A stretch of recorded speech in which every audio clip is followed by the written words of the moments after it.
It's 3 p.m. Monday, and that can only mean one thing. That's right. Randall Santa Checker Lee is in the house. I'm Bob. This is the Bob Randall and Company live show. Yes, Tell it's them what, that time again, everybody. It's crazy. It's that time again. Woo! man. I'll tell you what. This last week, between the Monday show, the Tuesday show, the Crinkle Brothers on Wednesday, and then Santa's Magical Fellowship group with Santa Mel and her fellowship, and then following that with Wingnut. Man, has it been a whirlwind of a week this last week. And we get to do it all over again this week.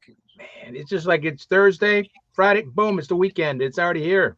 Oh, I Do know it it's all crazy. over again.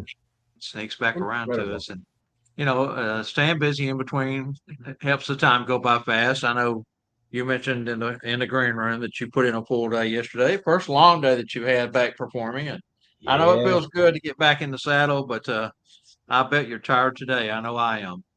man, it was, I had a ride. I did 6 hours at Toledo Zoo, walk around magic shows and puppetry. And, I'm not used to walking around 6 hours on cement again. But hey, it's great. I can't be more thankful I'm doing it again. So, I've done a few daycares the last few weeks or so, about a week or so, but that's quick. That's a couple hours. So, but Yeah. man, it's And I I'm realize very very lucky. I realize this is something you've done most of your life. But you had a little bit of a spell there where you had to sit out, and now getting your legs back into you. Well, 6 hours, that's a big jump from 2 hours. That's triple time there. Yeah, but so is the pay. Oh goodness. Oh, we're glad to see you're feeling better. You're doing good. Uh, You're outperforming, doing what you love yeah, most, and we're always excited to have you here on Monday with us. And I was happy to you be know, here and it's seeing everybody. it's weather time. We always like to talk about our weather, but hey, the only thing I can say is it's freaking hot here. We do have storms around us again. We had a couple of days with no storms anywhere in sight, but today they've last night they started building back up in the Panhandle of Texas, and we've got a few popping up around us this afternoon. I think we only got a 30% chance today, tomorrow, and the next day, but you know, uh, all that does is make the humidity rise. Right now it's not quite as muggy out there as it would be if it was raining. So trade off is less humidity, more dry heat, but the heat is heat. I don't care who you are. Yeah, heat's when it's 100 degrees. That's still heat. That's still all the south and the west have really been bombarded with the heat. It's just been outrageous the amount of heat they've had out there. That's what we put up with down here in the south and the west and the Gulf Coast states.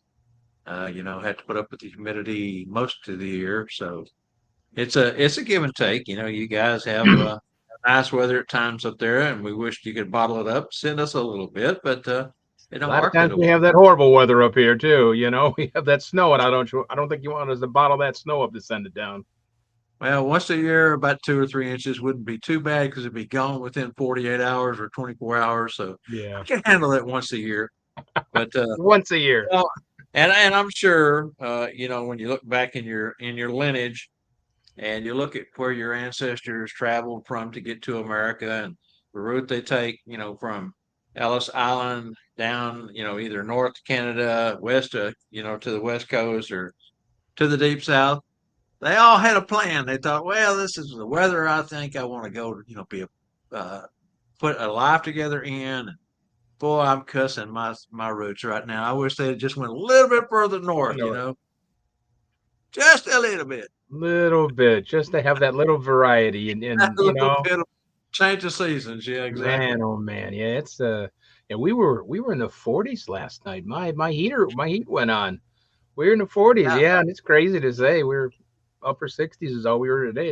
This is why I I got seen. the sweatshirt on. It was but that's all I right. It's saw. I saw 80 where in the Benny had neighborhood. said it was 61 this morning. He had turned the heat on Hmm.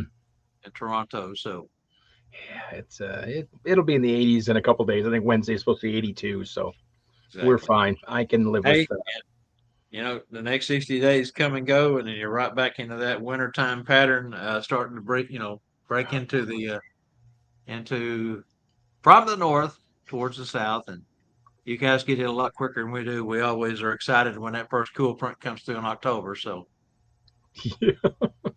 Yeah, I'm not looking forward to that. Thinking it's hard. Summer's already over already. I mean, summer doesn't start for what, a week yet, till the 20 or 21st. yeah, Technically, the official summer, but then to think, we're thinking about it's going to start getting cold already. I don't want to think about that yet. I've enjoyed enough of this beautiful weather, and these long days are wonderful. Gosh, they're great. that's what I Oh love the most. man, It's the long days. You know, that time changing, it's really gotten old. Most of the country is tired of it. Of course, Arizona had the right idea. They just stay on standard time year round, so they don't have to mess with it. But it is nice to have an extra hour or so in the evenings and in the summertime when you can get out and starts to cool down just a tad from when the sun sets and do a couple of things. So anyway, again, trade off. yep, All that's right. what. And everybody's got their own what they like and don't like. Some people love snow. Some people hate it. Some people can't get away from the heat. So it's all where you want, and it's also employment. What works for you that way, and family. Well, and, So and Deanna Golden and Kim Golden, they have the right idea. They, of course, live in Arizona during the winter. and then And when the summer rolls around, they go to the upper, peninsula. way northern Michigan, Upper Peninsula. Yeah, they're Upers that during the summer, and that gets They've they they've better got it leave before right. October because there's snow there in October usually. Yep. All right, Randy, let's go ahead and let's get into these hot topics that we have today. You ready? Yes, sir.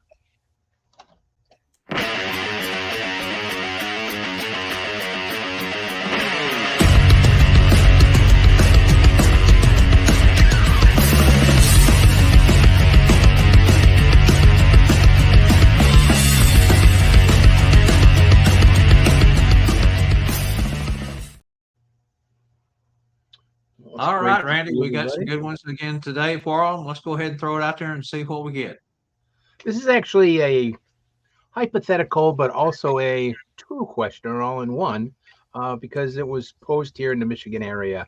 A national sports team wants over 50 Santas and Mrs. Clauses to come there and sit in a section, all dressed up for a Christmas in July promo.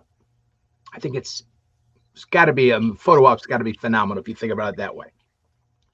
But how do you feel that it affects the children or the game during that?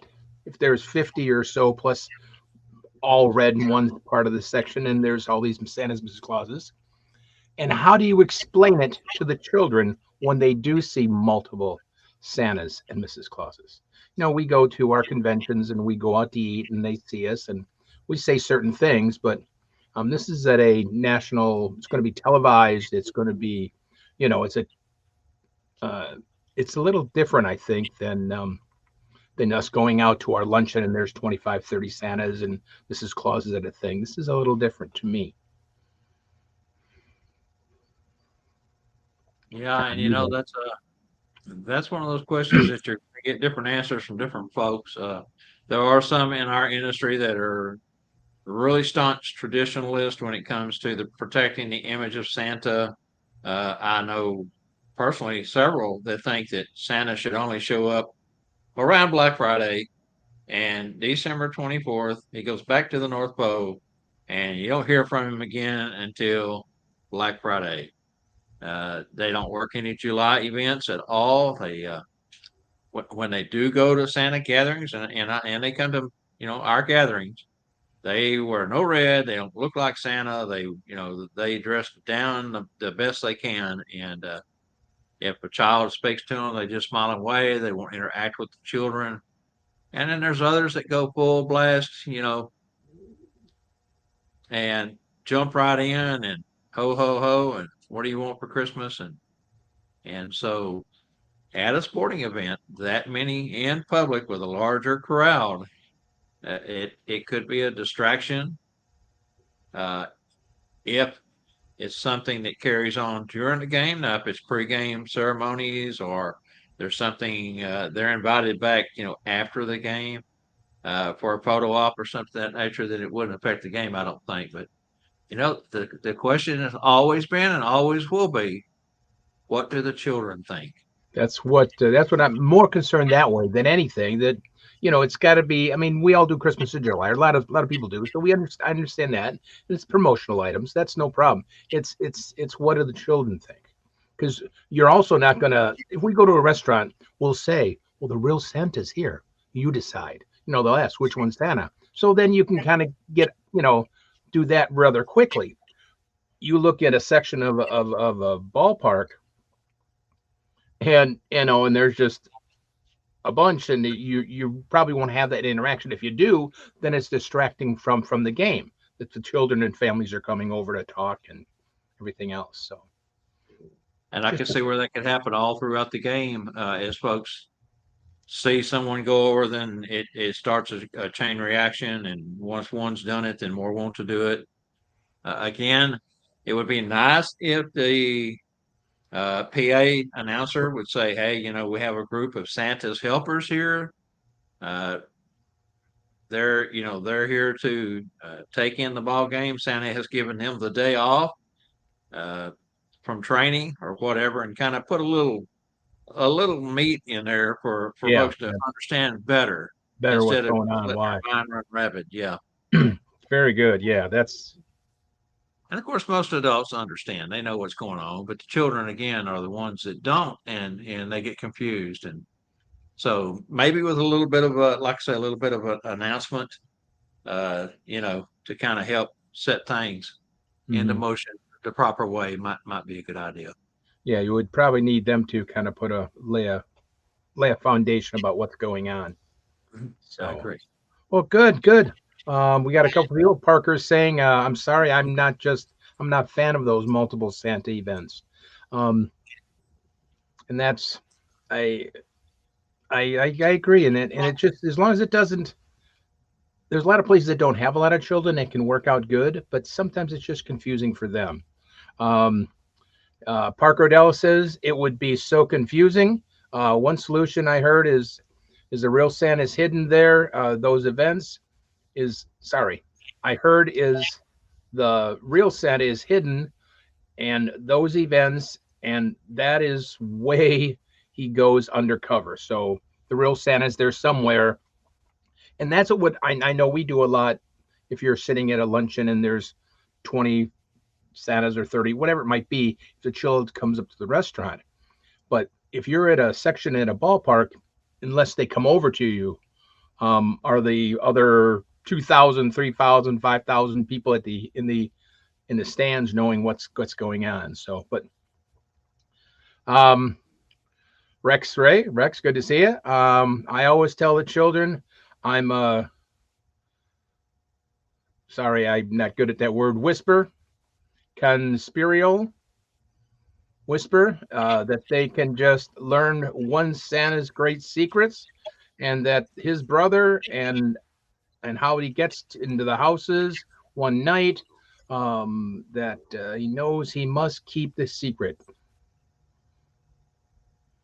We got to keep the secret alive anyway. So if the children come over, but that's the thing is sometimes the children might not come over. They kind of wonder what's going on. Um, AJ, two Santas in one place is confusing. I saw another Santa at Akron Rubber Ducks Christmas and July event and told him I was another Santa. And he said to keep and bring Christmas magic. And that's what we've got to do. And because we know that we can't go to another event and watch another Santa. So we're very it's surprising. We're very concerned about that. Very concerned about that we can't go to another Santa's event and watch or kind of mix and mingle or be there. But we this might be okay. So I'm just kind of curious. Um, Santa Doug, I am not opposed to the events throughout the year, but not a fan of the multiple Santas together, other than mainly training and conventions, etc. That was from Santa Doug. Charlie Johnson, Charlie, hello. I would use the same stories. I attended Santa convention. Santa's here. He is with his cousins uh, to get together, sort of a family reunion. One of the real Santas is here, and you determine which one it is. And that's what we've been saying. That's to me, about the only real line you can use. But again, you've got to get that child over there and explain to them. And in an event, you might not be able to. Um, Another one from Santa Doug. What would you do if one of your clients' children who believes you are the real Santa sees you with a group of other Santas? Well, that maybe that goes back to the idea about they still think you're the real Santa and those are the rest of your cousins. They're just family. So maybe that's what you could use that line, I guess. Doug Wright. Hello, Doug. Um, it's hard enough for kids today to believe in Santa. Having a lot of Santas dressed up all in red is just going to confuse the kids and seeing it. Plus, about the kids to just see a group from afar, um, you have to depend, and then it stops. Sorry, I don't know what the next is. Whatever the next thing is, just the wording stops. Sorry, can't read anymore. Doug, sorry. Um, but yeah, it's Steve Kinley says yeah, that's true, Steve. The Tigers can use all the gifts they can. They're less than 50, but they can use all the gifts they can from Santa. That is true. But that is Mike and Bob said it's very true. That's the most concern is the children and what they're thinking. So Got just another one there from Parker Odell too, I Randy. can't see them on the. They're not coming up on my screen. Yeah, Oops, I that's got the to get trouble we're back. having. Since I am younger, I never have these problems because I am not great, but this will be a future problem for us younger Santas. I think there was one on YouTube also. Okay, one on YouTube.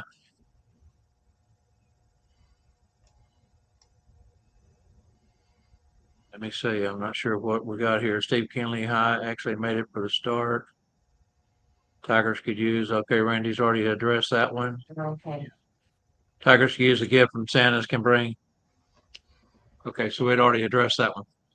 Yeah, so that it's just I was just concerned. It was somebody posted a thing and they sent a thing out a couple weeks ago looking for this concept to happen at a local stadium. So I was kind of Yeah. curious how everybody feels about it and how you appease or the children. So it like you said, it's harder and harder for the children to believe now. They're getting younger and younger. They believe, they stop believing sooner. So to keep Yes. that magic alive as long as we can, um, we don't want to throw that out there unless we have to. So Yeah. And I address this real quick. We're kind of having trouble with comments again because ever since April 22nd, when the third party apps quit being able to push through Facebook is not sending the Facebook comments to our StreamYard. We've tried to deal with this now for several weeks. We've looked at different workarounds. So we're having to open up a separate uh, window with Facebook so we can keep up with the comments, and they're kind of coming and going, and so it's not a real good workaround so far, but we're trying to make the best of it. So be patient with us if we missed your comments. I think we got them all. There's another one from Scott Parker. Okay, did you see that one from Parker? um, I don't go. I don't go because Bob and Randall Lee are prettier than me. Say now, there's the Parker we've been yearning for. Man, where you been, Scott? Where you been? He's been busy, hasn't been tuning in. I'm sure he watches the replays, but we haven't had him on Uh, live in a while. But that's what we've been missing right there. Love it, Parker. Love it, love it, love goodness it. gracious. Good to see you again, brother. Hope everything's going well with you up here in the great state of Illinois. Yeah, hope you're doing well. That's great. Well, thank you guys. Yeah, I was just curious to pose the question, and um, I'll go back to my usual different questions next week. But I just because this came up, so Well, that said was a last good week one. I was I going like to that. pose it. I like that one. Yeah, we love you too, Mr. Parker. We'll call him Mr. Parker for that one. Mr. Parker, we got to be respect for being saying something nice like that. And we'll have to send Right. a check in the mail too, and that's always a hassle. But you got to Oh do it. my goodness. Yeah. Hey, it ain't cheap sending stuff out anymore. All right. I think we covered all of them, Randy. I Very don't good. see Thank any you, more guys. on Thank you. any of my three Yep. screens that I have up here. Scanning through them real quick. All right, let's go ahead and move along to the one that I have for you today. And another thought provoking. If you were attending an event and the event was asking for donations, goods and or monetary, how likely would you be compelled to donate? If it was a children's charity that would be the beneficiary, would that up the chances you would give? As clauses, do you give to a charity on a regular, seasonal, or annual basis? There's kind of three parts there to that. If you were attending an event and the event was asking for donations, goods, and or monetary, how likely would you be compelled to donate? If it was a children's charity, would that up the ante? And as clauses, do you give on a regular basis to a charity, seasonal, or annual?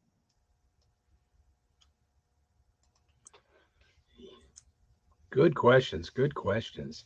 Yeah, I mean, I do on an annual basis to certain charities, but they're not a children's charity. I do it for um, another thing. But if it was a donation thing, I know I was going to say, yeah, I would bring like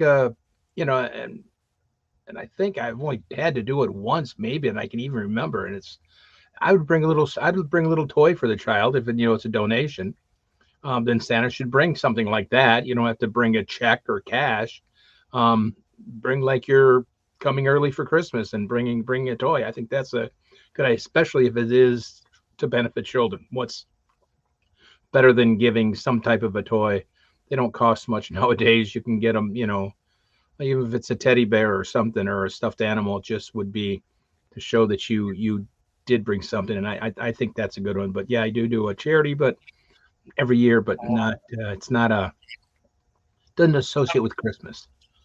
Well, and now I'm going to throw this one at everyone. This is it's similar but different. Toys for Tots. My second year, I was Toys for Tots Santa for this side of Dallas County, and I had a friend of mine that I've known for years and years and years. Used to race with.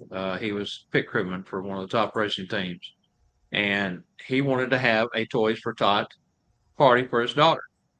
And they had 40 something people there, and he asked each one of them to bring a toy or monetary to give to Toys for Tots, to give to me as Santa to take to the donation center, which that particular night he booked it on that night specifically because they were in his neck of the woods. The One of our local TV stations participates in that, Fox 4, and they had their personalities out there collecting in a collection center on air.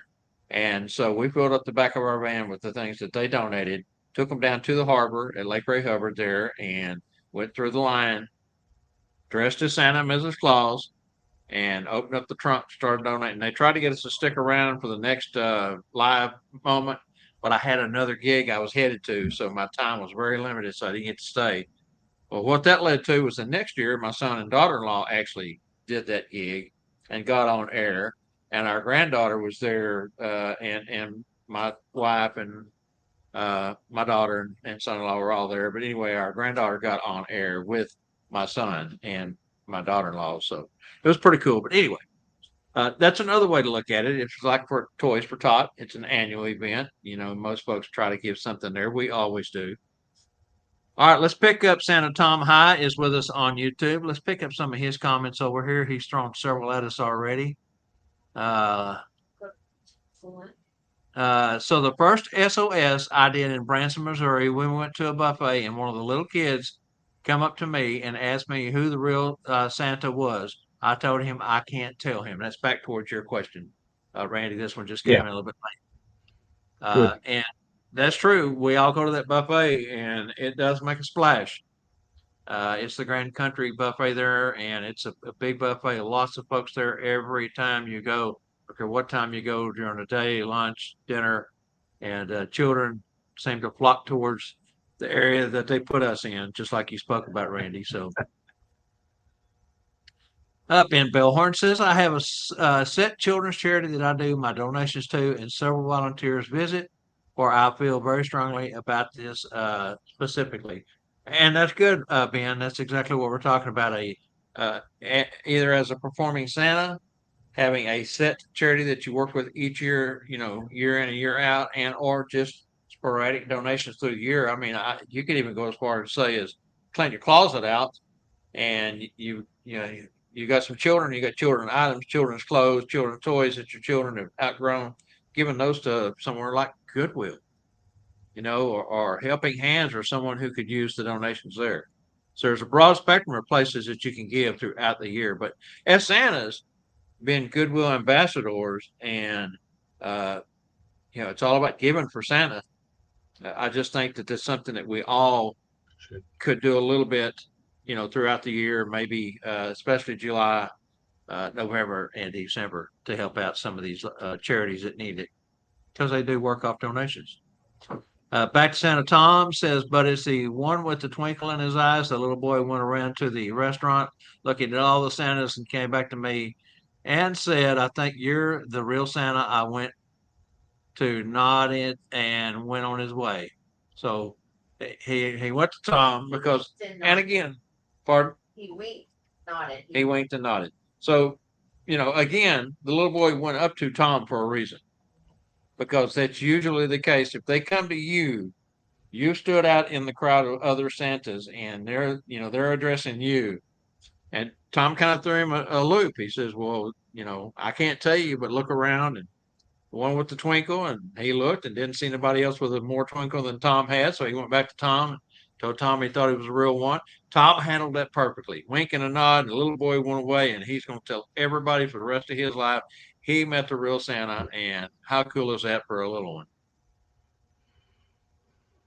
I'm going to catch Ben's over here again real quick. You have to be very careful, because you could give away everything you make to the charities, because they're all looking for a Santa. This is true too. Again, when we think about charity work, it comes in many different fashions. And if you give or donate your time as a working Santa, professional Santa, to an event, be careful. Make sure that that is the charity that you want your name attached to.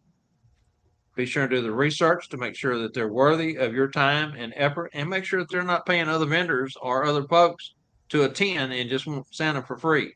Because if the sound guy gets paid, or the DJ karaoke guy gets paid, the buffet, the folks who buffet the food in get paid, why can't Santa get paid? At least pay for your immediate expenses, gas, and something. It doesn't have to be a lot, but anything would help. Good point, Ben. Yes, Tom says winked and nodded. Fantastic, Tom. All right, let's go over here to Facebook and pick up some of these now. I think it starts with Parker Odell. May not really due to financial reasons. I give to a lot as regular Parker in Gatlinburg. I try to help with whatever I can. The Gatlinburg Children's Home and Santa America are charities near and dear to my heart. Good point, Parker. Odell. Santa Doug says we give regularly. We also donate our time to a couple of organizations for them to use us for fundraisers. So that's double whammy there. They're giving, and then they're also doing fundraisers, donating their time. Scott Parker says, I set a limit for the charity events that I'm doing now. You just do all of them. You just can't do all of them. Sad but true, because it is a business. Very true, because we do have expenses. Again, even if they just pay for your gas and just a small donation, $20, $25, just to get you there to take care of what you have. That way you're not out of any pocket. They're getting out light, because they're not having to pay your regular fee of 150, 250, whatever it may be for your time. Yeah. Senator Rex Ray says, I have certain charities I support every year, all year long, with my time, talent, and financially. And that goes double for him, because not only does he do that as Santa, he also does it within his community. He serves many different factors within his community, and he's always given not only of his time, but even sometimes of his money. Great point, Rex. Hello, Patrick Moss. Good to see you, brother. Doug Wright, I do give back as often as I can during the season at the events like you have mentioned, Bob. I have told my contact at the event uh, no prior to that I'm going to donate my time today so that you can raise more for your cause. I have also had Mrs. Claus give a check, or if they are doing a basket giveaway or will bid to win, then redonate the gift so that they can raise more funds. We also have donated what the group is collecting as well, food, toys, etc., or even a free home visit. Those are all great points. The one point out of there that stands out the most is charity. If excuse me, if you're doing a charity event and that charity uh, is using you as a performer, you can always have them write you or pay you for your time, your regular fee. Then you turn right around as soon as they hand it to you and turn around and redonate that back to their charity. That way it's a double whammy. Everybody wins and you both have a paper trail as far as taxes go to show that you gave to charity. The Santa charity at his time, and then Santa turns around and gives it back to the charity of the cause. That's great. That's a cool idea just to do that. That saves yeah. So AJ says, Bob, you got to wait and see who's Jessica's photo she's doing until Branson. Okay. I noticed that Thomas Sharon had worked on AJ's beard and hair set that Daniel Cartwright gave to him, one of my brothers here in the Dallas area. Donated a used set to AJ so that he can perform this next year. Parker Odell says verify every charity. Make sure they are not scammers by or fly by night operations. That was one of the points that I had made. Parker, great point. Again, do your due diligence. Make sure that what you're giving your time or you're giving your funds or products or whatever it may be that you're donating, that charity or that event is worthy of and is on the up and up. Great points, great points, great points. All right, man, that was fantastic. I think we've covered them all. I don't see any more in YouTube. I don't see any more on Facebook. So are we ready to get into the Fantastic. Yes, it's that time already. SantaClausEt.org? Do a trivia Yes. here. Hey everyone, Angela Mack here for Bob, Randyl, and Company Live, the show about nothing. Season 3 of Bob Randyl and Company Live is brought to you by SantasCloset.org, where you can find all your accessories for the discriminating Santa, Mrs. Claus, and the elves. Visit Santa Wade's website at SantasCloset.org today, where they are known for delivering unique, value-packed Santa and Mrs. Claus accessories since opening in 2004. The goal has always been to provide both a superior customer experience at a tremendous value. Their products are fairly priced, and Santa Wade strives to bring many different products to the Claus community. Visit the website and make your next season a truly special one. This is Angela Mack reminding you all to catch our show every Monday at 3 p.m. Central. Thanks for watching. Now let's get back to Bob, Randyl, and Company Live and today's Monday Santa's Closet Trivia. Just as we went away, we've got a few more that pop in here real quick, Randy. So let's go ahead and address them. That way we don't get those mixed up with our trivia answers. Santa Tom High says again, on Crinkle Tracker, I send a bill with 100% discount. That's a way of tracking your expenses for tax purposes. Verified charity, Tom says. Ben Bellhorn says, I'm going to have to let somebody else win the trivia this night week. I can't search, drive, and type all at the same time. Okay. He must be out being mobile right now. Good point, Ben. Keep you on the road, brother. Yeah, don't do all at the same time. Yeah. Scott Parker says, our winged sprint car was sponsored by Royal Purple Oil Company. I'm working on a costume magic sponsorship for all my suits. Never hurts to ask. Wait, Scott is a big guy It's just my hurt. Just like her. This just may hurt. Laugh out loud. Yes, exactly. Steve Kenley says Riverview Hospital in Vancouver. That must be one of the charities that he gives to or works for. The trivia. Oh, you already got it up there? Oh, okay. Duh. She had it up and I wasn't paying attention. Well, go ahead and read it anyway, Randy. All righty. The question is, everybody, here it is. Where were the majority of the interior shots of Elf filmed, including Hobbs' apartment, the orphanage, and Greenway's press? We need the name and location of where that was done. So where was Oh man, where did I were a mess that one major? up? Not really, because he already had the answer. So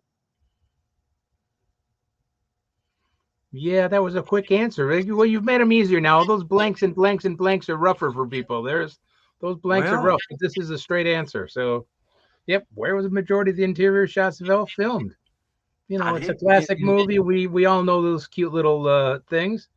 Of course, it is kind of weird that it did Hobbs Apartments, the orphanage, and Greenway Press all in the same building. It's kind of interesting. Yeah. But Steve, well, somebody's got the. Steve put it up first there, the best I can tell. Yes, Vancouver, British Columbia. All right. Bingo. That was fast. Yeah, I haven't had any complaints on the trivia, but uh, it was set behind the scenes. A couple of people said, "Well, they sure have gotten hard lately." I mean, it's not really a complaint more than a statement, and all the blanks are, kind of confusing. And I was mixing questions too. See, I really got tricky because these guys have gotten so good at it, right?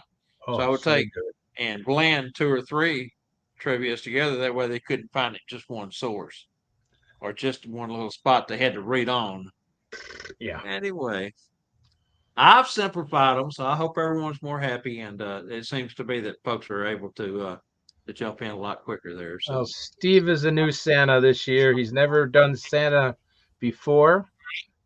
He was a photographer at a big box store that I was at and got inspired. And so Steve, in fact, he was up at the reindeer farm a week or so ago. And so it's very that's good. that's a Very good. that's a feel good story. I like that. Yeah, that's a nice thing. Steve looks good. His beard's looking good. He's had it bleached. He's got pretty much white anyway, but he had it bleached in, so it's looking good. He's got to put a little bit more around the belly, but Steve's doing all right. That's right. He put that on with a few cookies. That's right. That's It's just a easy padding, no problem. But that's great. uh, He's the same thing. He'll be at CW Howard. He's so excited about going there. So yeah, good, good, good. cool stuff. I like those kind of stories. All right, Angie, are you ready to play the Yes. video promo? All right, here we go.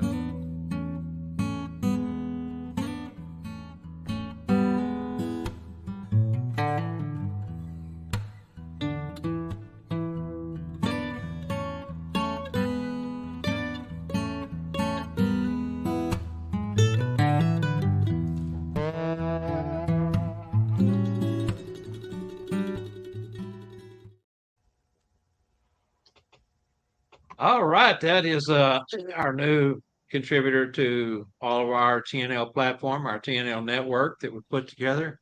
Talbot Insurance Services has made it possible to blend all these shows together under one caption, TNL Network Promotions. And we sure do appreciate him. If you need insurance, I don't know, I've got a frog in my throat today, guys. The heat got to me yesterday. I'm sorry. Oh, I'm sure it Uh, was that. As long as you're yep. outside doing that stuff, But, yeah. Larry Talbot, fellow Santa, insurance for Santas. He can take care of all your Santa business, your home, your auto, bundle it all.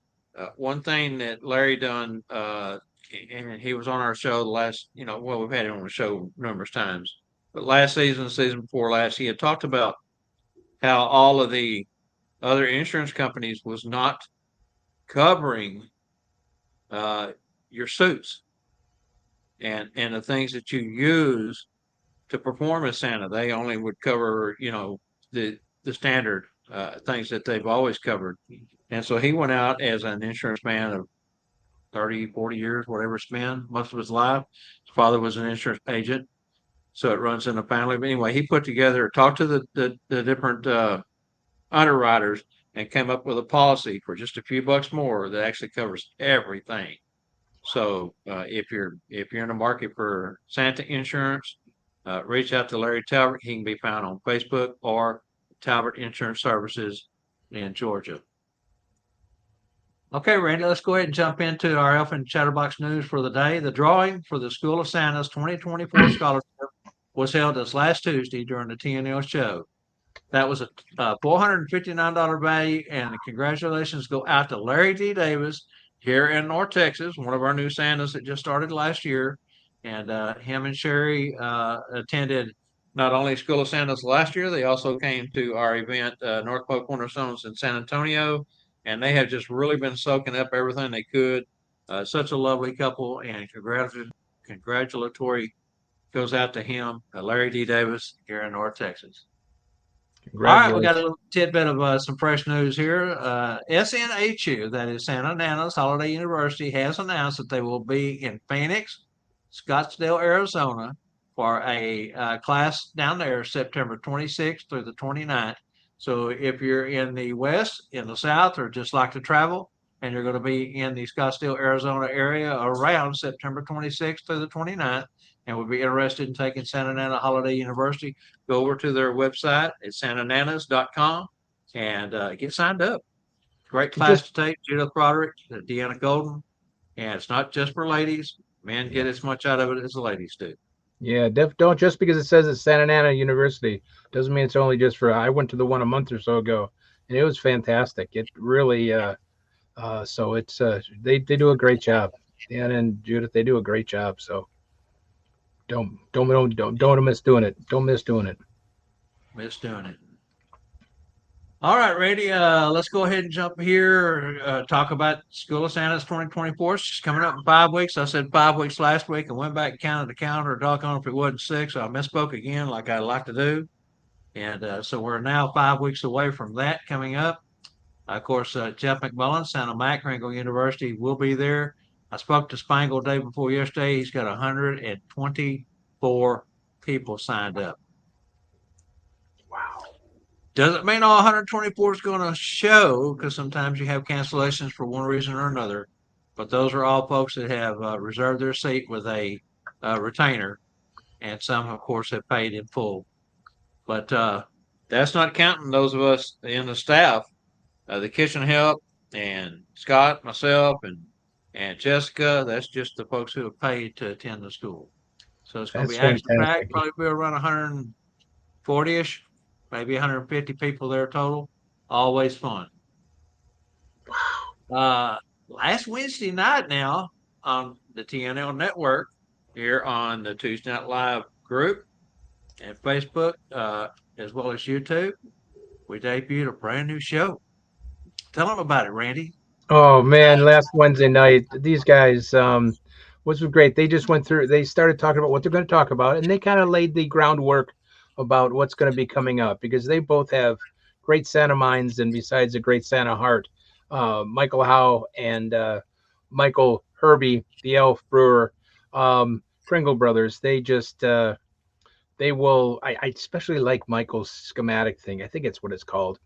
How it makes circles and everything comes back together to the heart. I think it's and there's so many segments, which is what they're going to be talking about and teaching on for a little while.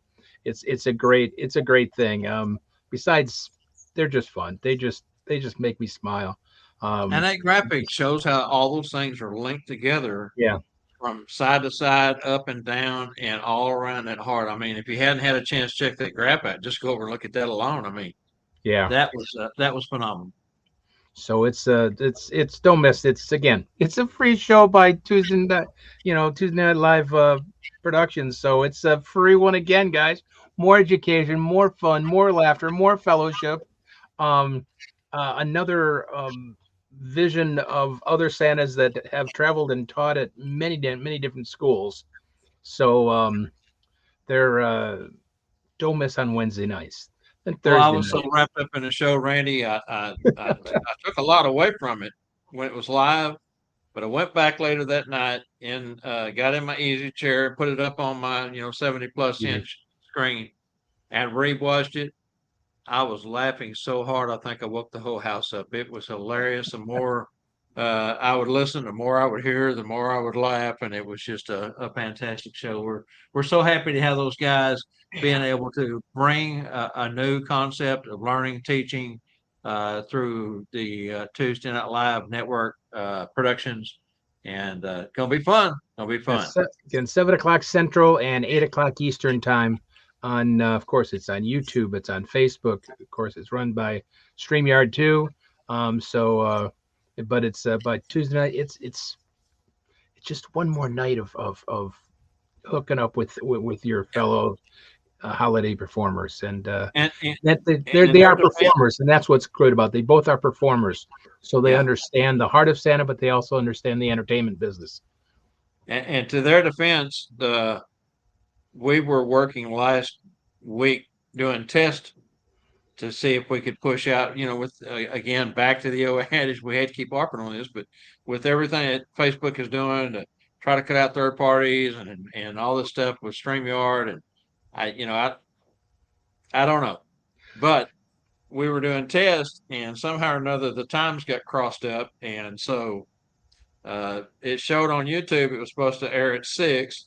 It showed on Tuesday Night Live Facebook page it was supposed to air at 8, and that was actually Central Time. I mean, so it was kind of mixed up, and people were having trouble getting in. But I think that got all the bugs worked out. Of course, you're going to have little things like it happen when you launch something new. So just be patient, guys, and let them work through the bugs, and just show up on time. And if it doesn't pop up in the Kringle Brothers Facebook page or the Tuesday Night Live page, try one or the other, or go to YouTube. YouTube is always, I mean, no matter what happens, YouTube has been solid. We haven't had any trouble with YouTube. Comments work great. Videos are always there on time. Everything works good there. It's an issue between StreamYard and Facebook that's popped up, and uh, yeah, I don't know. I, I would just wish they'd leave well enough alone. Everything was working fine until they started messing with it.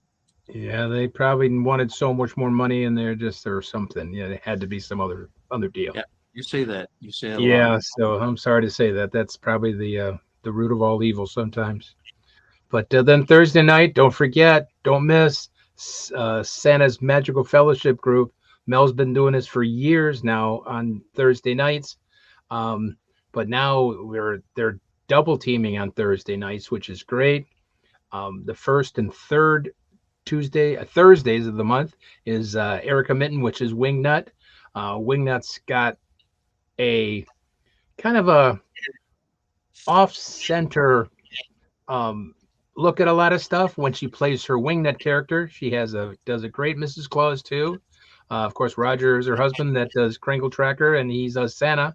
So she's got a well-rounded. Besides, she performs like crazy and all that all over the place. So they're double dipping on the first and third Thursday of the month. Then the other second and fourth is Sean White, the vintage Santa, vintage Mrs. Claus, not Santa, vintage Mrs. Claus, that has just a great thought process about definitely about marketing, about internet and all that kind of stuff, and getting your name out there and things like that. You got to listen to Sean, and she's got a great sense of putting things together. I was talking to her a couple weeks ago and made a comment about how many outfits she goes. She goes, I really don't have that many outfits. I have one. Just this. I just know how to switch things around. It's like, wow. It shows you how much I know. I just, but she has that vision and she's been works with a lot of different Santa Clauses. So she has good variety. Besides, she does an awful lot by herself, which is great to hear. So it's Mel's Fellowship, which is Santa's Magical Fellowship, which you can do Who's My Line on it. You can just chit chat. They can have a special guest first when Mel hosts it.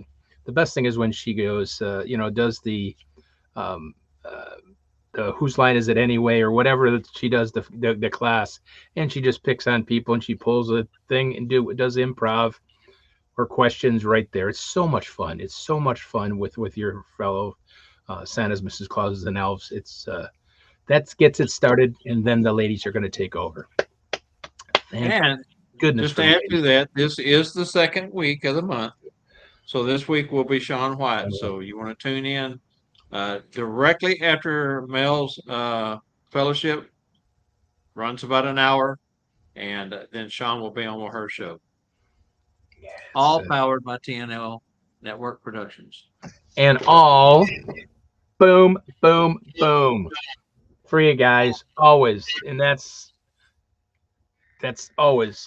I know you guys are tired of hearing the free word, but it's just amazing how many people out there would love to give our time and effort to connect, because it is such a great industry. It is such a great fellowship. So it's thank you everybody that participates, and you guys are here participating. Thank you for that. Thank you for that. We love to give. We love to give. Okay, let's move along to the TNL upcoming guests and shows. You know, you mentioned that Mel had been doing the fellowship, started back early 2021. TNL, the Tuesday Night Live show and the first Monday show started in early 2021. Well, Kimmy Claus is our guest this next week, tomorrow night. That's right. The Peppermint Stick Report also started back in 2021 during the summer. And that's a cool little deal that her and Diane Vian is the co-host on that many nights. I don't know if she's the one that's on there every week, but I do know that she's on quite a bit. She'll be on this next week on, I guess tonight, you would say, Peppermint Stick Report. So tune in on that. North Pole Sisters private Facebook group, no men allowed there. But tomorrow night, all is welcome, and we'll have Kimmy Claus on tomorrow night to tell everything about the Peppermint Stick Report, how she got started. She's very nervous, so she's very nervous about being on tomorrow night. So she's going to be fine. She'll be fine. I told her she'll be she is fine. so bubbly, so nice, so kind. We can't have to wait to have her on. Yeah, All right, I'm going to let you take it from there, Randy. Yeah, then on June 18th, it'll be the middle of June, guys. Middle of June it'll be. Santa David and Phineas. Of course, Mike, the elf, talk about being a duo, Santa and an elf, and so many things that the elf does compared to what Mrs. Claus can do or does, how they work together, things they've done. We've got two super professional entertainers that Phineas is phenomenal. Man, Mike makes me smile. I hope he brings his guitar too to play a little bit. So, but that's Santa David and Phineas the elf talking about how that duo, that combination works different than Santa and Mrs. Claus, or of course, way different than working alone.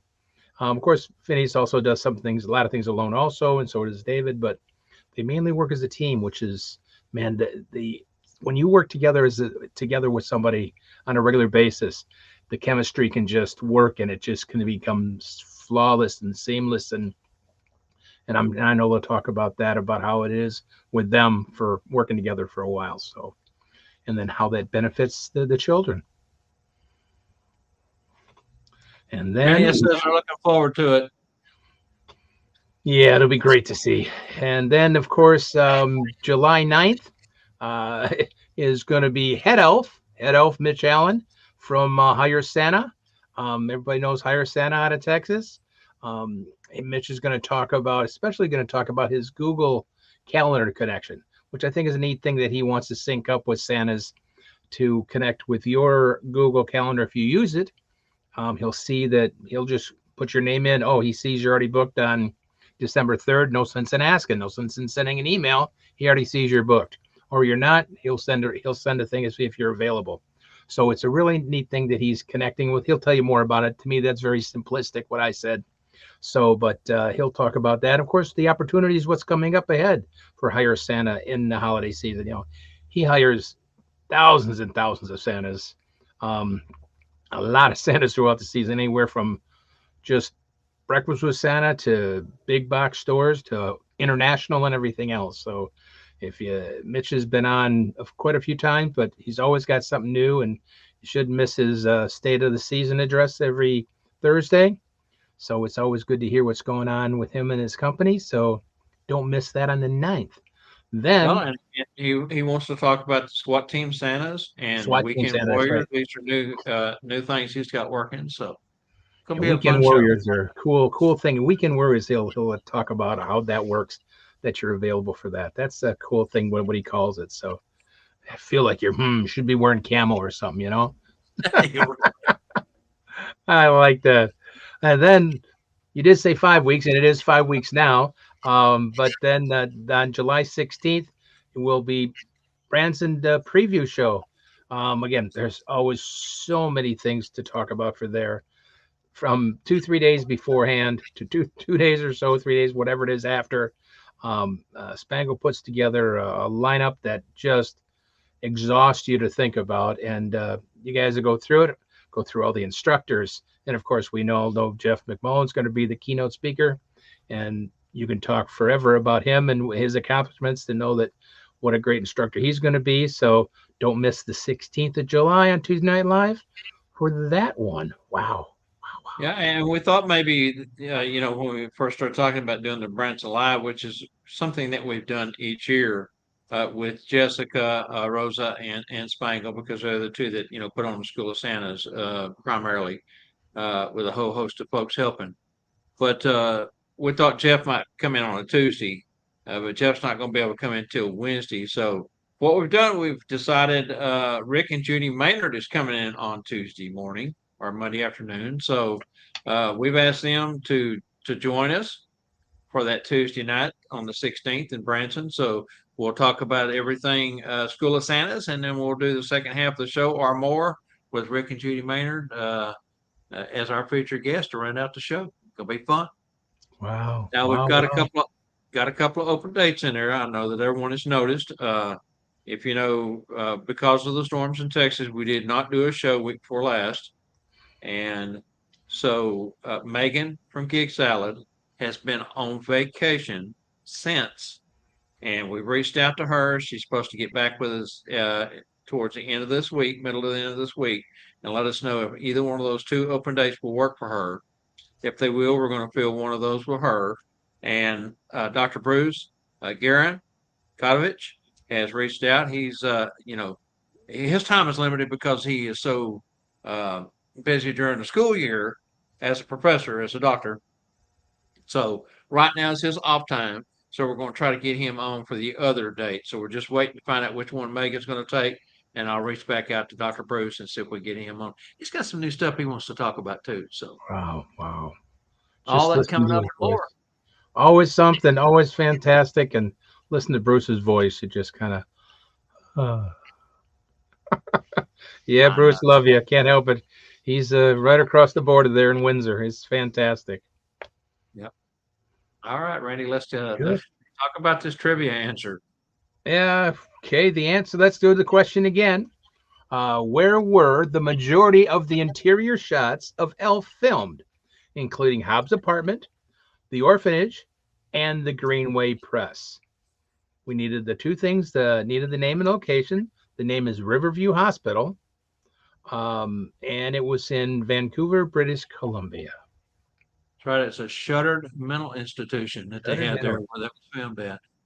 That's crazy. Like I said, it's crazy to think that the apartment, which is just the apartment, the orphanage look, and the Green Press all was filmed in that building. Nothing looks like a mental institution at all, which is No, really, really unique.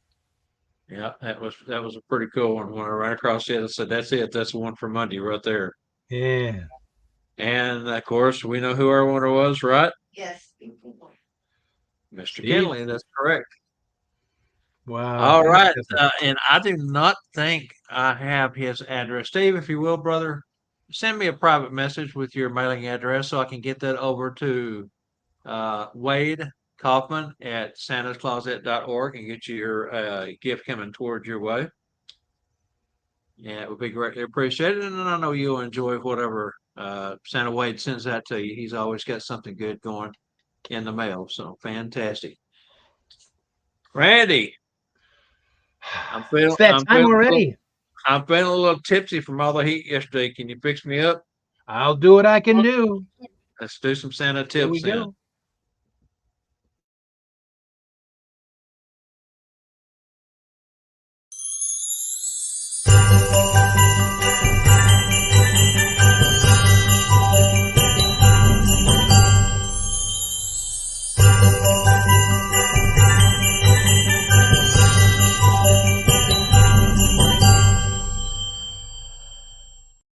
That Hello, everybody, and thank you for joining me at Santa's Tips again. You guys, I am just so blessed and honored that you be a part of this again. Just a couple things that I can want to show you for some other magic props that are fun to carry around. I've got a couple different sizes. You can use for they're the same prop, just different sizes. You can use them for different things. If you're doing some type of a performance, in fact, Michael and Herbie said it the other day on their show on the new Crinkle Time that they actually at their Wolf Lodge, they actually do a show for the families. They have 75, 80, 100 children sitting and watching a performance. So this is something you can do. The bigger prop you use there, or even the bigger prop is always also good to take at um, a uh, a house visit or something like that. And I'll explain it when we do it. But it actually is. This I use as a centimeter. Of course, is a naughty or nice one. You can do that if you want to. You tell the children, and there's always a treat if you're nice, and you tell the children you can put your name in there, and you pretend you're typing their name and everything else, and then you ask them if they've been naughty or nice, and you open it up, and now this actually I have a little. You can put pretty much anything in here. What this is just the beads that you can turn into the little tiny puppy dogs. And then, so you can use this as a double. You're doing magic with it. You're letting them know they're nice because there's a gift that came out. But then you also take it a step further and you can teach them how to make the little tiny twist bead animals. So that's always a good one to do it this way. Or if you want to, it's use the same thing. You can show it empty. You show it empty. You close it up. Lovely. You do the centimeter and you tell the children and you slide it open and you can slide it open. I know you can slide it open. Maybe you can't slide this one open. Come on, Santa. There we go. Slide it open. Too many candy canes in it. Just fill it with candy canes. Or if you don't want to put candy canes in it, put coins. It's always a good thing. Then what they've done is you've let them know that they've been good and everything else. But it's called a drawer box. I know Spangle has them, on his site and a couple other magic places. But I just took and added a few little things to make it look a little bit more, and I can add a bigger story to it by being either a naughty or a nice information. And it's just then, especially these, I just love making these because it takes one more step, especially to home visit. Then the children can make something and keep.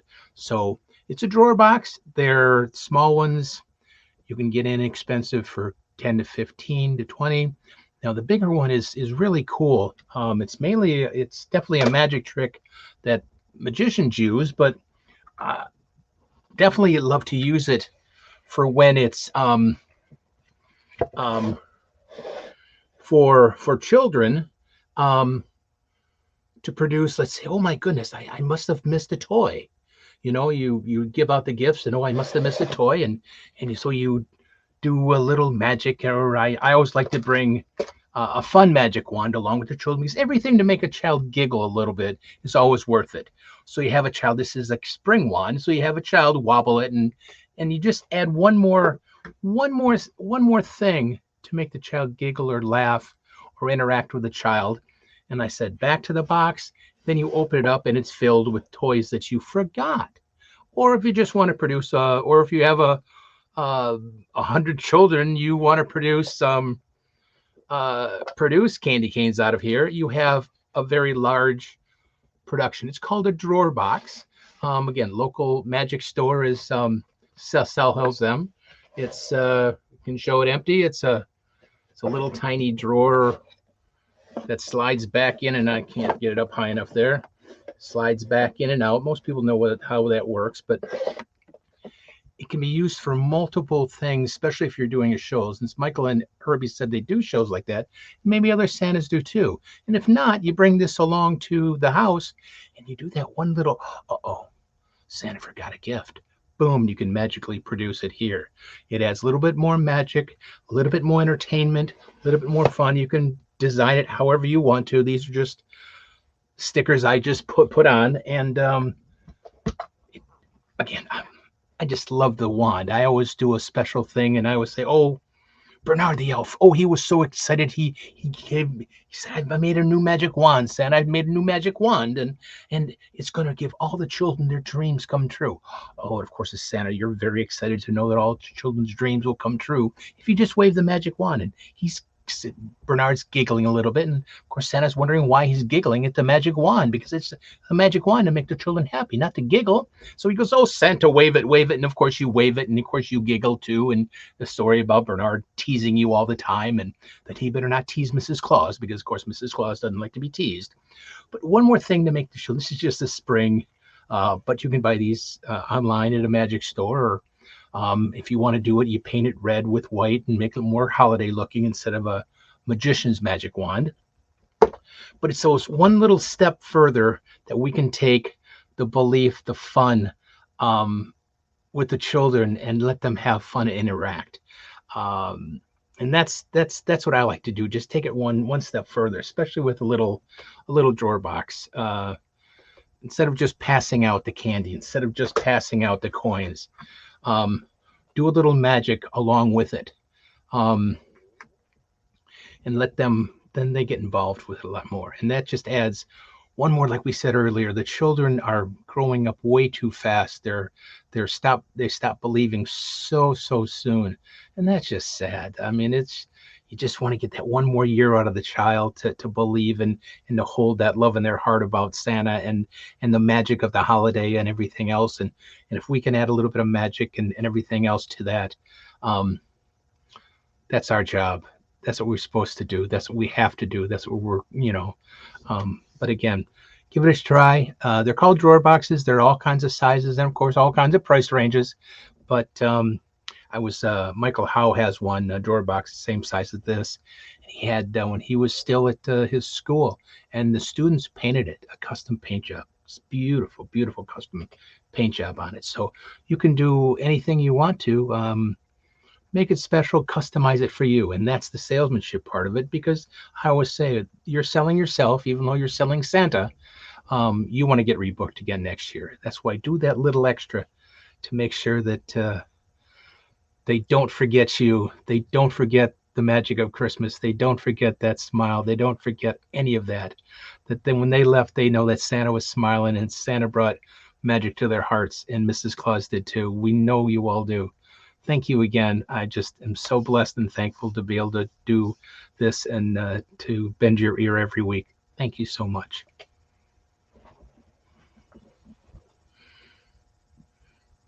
You're on the mute there, Mr. Bob. There we go. There you go. Normally it unmutes after you get through. But anyway, great stuff as always. You know, the one thing there though, Randy, that little box, the second one that you had, maybe could use a little 3-in-1 oil or Yeah, some I think it needs a little oil. It's sticking in there. Yeah, it's sticking. lithium grease or some bacon grease or something on there to make it. Ooh, bacon grease. I like that idea. It'll smell good. Besides, the prop will smell good. Besides, yeah, that one was sticking. Yeah. Let's see. I got several things here I need to grab real quick. I have a little tab to make sure I hold it so it doesn't mix, but thank goodness, a little tab to hold it. But well, it needs that, like you said, it needs a little grease job. All right, so Santa Tom High, of course, says this is his favorite section. He said that before. He's Thank still you, a Tom. Thank staunch you. believer in your tips and your magic and all the things you do, which is fantastic. Uh, Tom, I got to agree with you on that free part. I'm not going to get into it too deep here, but I did see your comment, and you're right. It's never free. Let's see what else we got here. That's correct, Tom. the Kringle brothers have their own Facebook group page, as well as their own YouTube channel, and they will be simulcasting through Tuesday Night Live Facebook also. And if we get to the point where we can afford to upgrade our StreamYard one more time, which again we've mentioned this many times, there are costs associated. But if we can go to the next level, we can even push out to further platforms, and we could have it on all platforms across the board, including TNL, YouTube, Bob and Randall YouTube, as well as the Tuesday Night Live, the Kringle Brothers, both of their channels. We're limited to 3 now. If we go to the next, we get like 5 or 10. I don't remember. We definitely could do that. Okay, Rex Ray, yes, Rex, I would still love to do a segment on or a show on racing Santas, and of course you would be part of that show because of your expertise and all the good stuff you did when you was in the racing community. And of course, Scott Parker, again, when he was living here in Dallas, he worked with a young lady that was a sprint car racer, and they were racing some of the big time races. And Scott was part of that team. Would love to have him on. That's something I'll have to try to work on and get some of us guys that have the racing background together and put together some pictures and Wow. have a show. That's something Randy mentioned last year. So Rex had not forgot about it. All right, one last thing before we move along. This one here touches my heart dearly. Ernie Rizzo.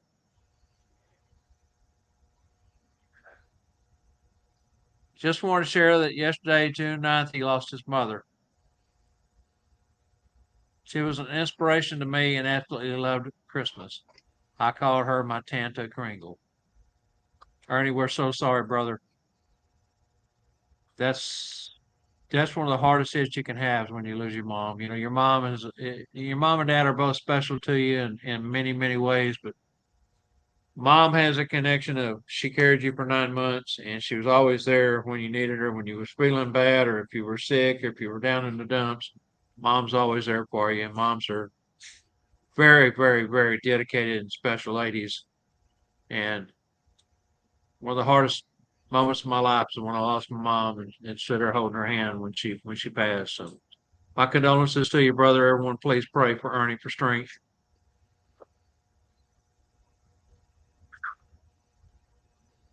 Those are tough, man. Okay, let's. I think I got everything covered. Did I miss anything, Angela? Just a couple of the ones on, Facebook here. Gary Leonard talking about the magic box that he uses at his home every home visit. And then Oxford. Yeah. Doug Wright says I've seen the little box, love the large one. I have to check into that. Santa Mark loves the Monday. Santa Mark loves your Monday tips. Randy, also another good comment there for that. AJ says so sorry for your loss, Ernie. Ernie says thank you to everyone. Again, brother, we're with you here. Prayers, Ernie. Prayers, man. Sorry. And then there's one more from Tom on YouTube now.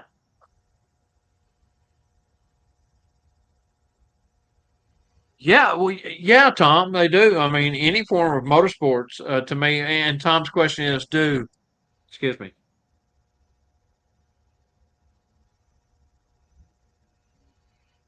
Do monster trucks and or mud boggers count in racing? They do. They absolutely do. Any form of motorsports, and you're involved in any form of motorsports and wants to be on a special edition Monday show where we talk about racing and our racing backgrounds, reach out to me. Let me know and let's see if we can put a show together doing that. I would love to do that. It'd be so much fun.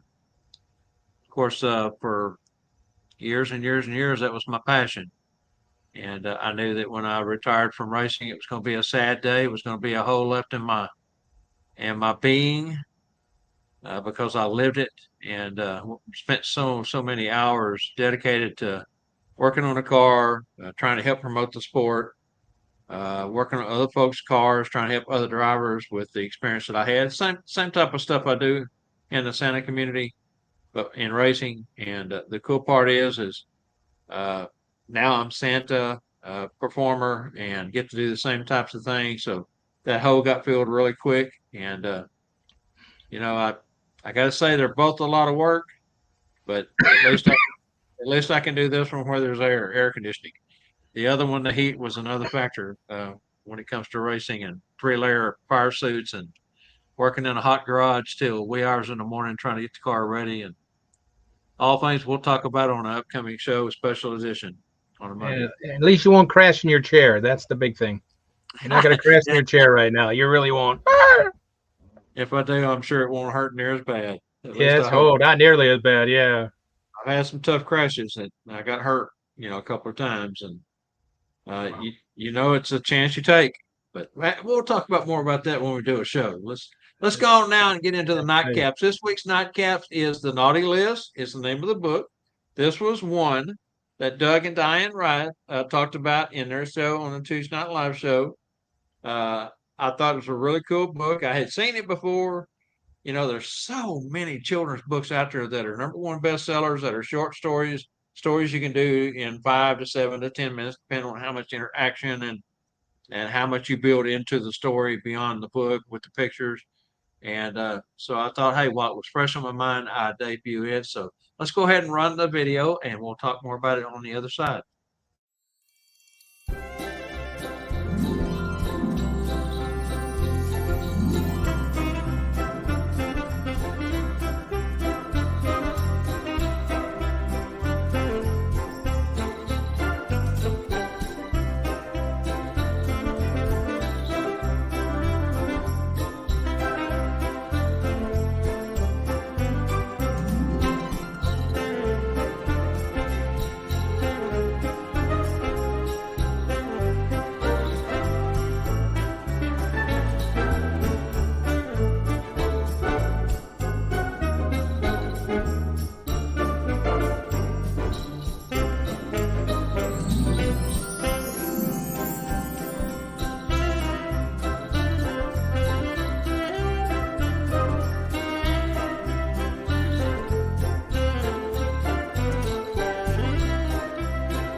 It's a fun book because it takes you back to your childhood in a way that the way that Tom tries to in his letter tell Santa how or why he was bad or what he had done, and the twist that he puts on it makes you laugh.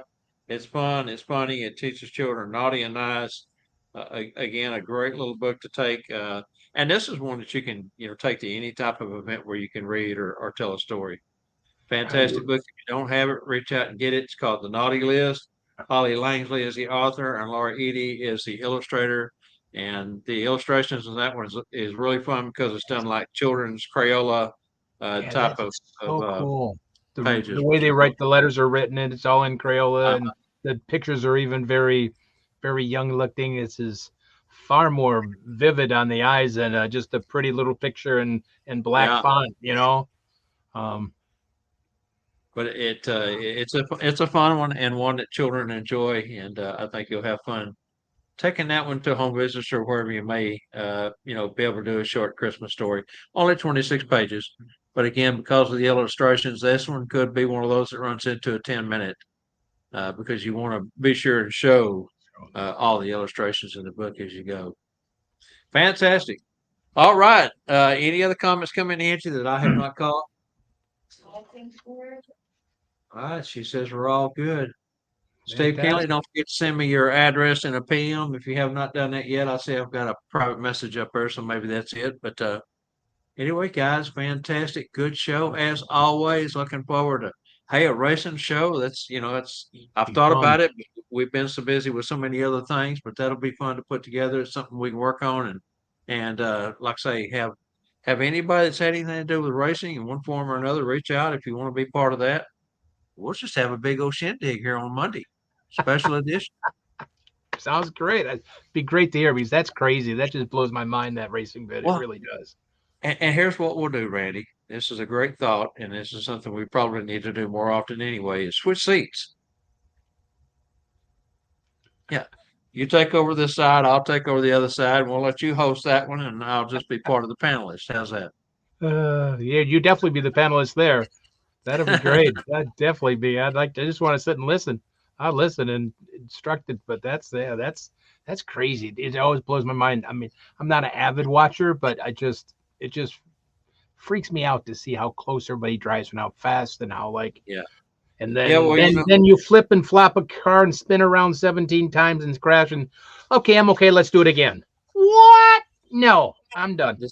the safety that they've got built into the cars now from the time when I started back in the mid '70s is crazy. I can remember one of my first cars had an actual bucket seat from an automotive production car with the springs cut out of the bottom, so that when you sit down in it, you kind of sit down in it. Down to like a bucket. Yeah, like way down. And Yeah. then, of course, the shoulder straps and the seat belts were kind of crude compared to what we have nowadays. And Wow. now they have purpose built seats. We went from fiberglass seats, which I found out when one of my crashes when I hit the wall at Devil's Bow, 110 plus mile an hour, head on into the wall. The seat, the tabs that held the seat to the frame to the solid pipe actually pulled through the fiberglass. The only thing kept me from flying out of the car, of course, was my shoulder straps. That's when I messed my shoulder up so bad because it threw me in the side here, dug in, and did some damage. But nowadays, the seats are built around the driver. It's more like a cocoon, and they've got these head supports. And I can remember coming home from the races and my neck being so tired from the G forces of coming through the corners and trying to push your head off your shoulders with the helmet on and all. And anyway, let's save it for a show. Wow, That's just yes, a preview let's of what do we it. can talk about. I can talk all Wow. day about racing.